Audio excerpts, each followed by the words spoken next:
People that people please in adulthood, what is people pleasing?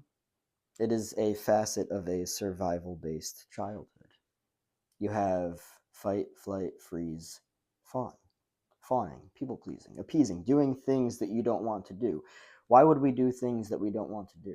Oh, because we learned in an unhealthy survival based childhood that in order to receive love, approval, acceptance, validation, we had to appease the people. We had to allow our boundaries to be violated. And so, with that, we learned to do a bunch of things that we didn't want to do. And essentially, we then carried that into adulthood and chose to continue people pleasing. Let's look at the earlier dynamic of what actually happened other than the survival to lead to people pleasing. So much of this has to do with a lack of self worth. In childhood, the child likely did not get healthy mirroring from their parent that raised them or whoever raised them.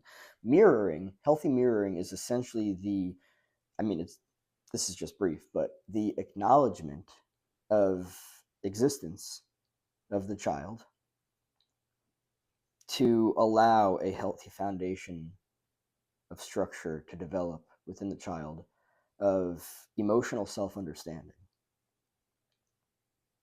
In childhood of a survival-based child, in a survival-based childhood, what the child learned, because they probably did not get healthy mirroring, they learned that their self-worth is tied to what it is that they can do for other people. They learned love, acceptance, approval, validation through performance and utility. So essentially, they learned to basically be, I don't like labels, but I'll say it anyway, a narcissistic extension of people. They learned to attract people that will use them because they learned that their existence is based around utility, people pleasing. It is nobody's job to please anybody out there. It's nobody's job to appease to anybody. It's actually not healthy to self-sacrifice and do things that you don't want to do because other people want you to do them, and you learned that in order to even see yourself as somebody that exists because you did not get healthy mirroring, you have to do a bunch of things that you don't want to do.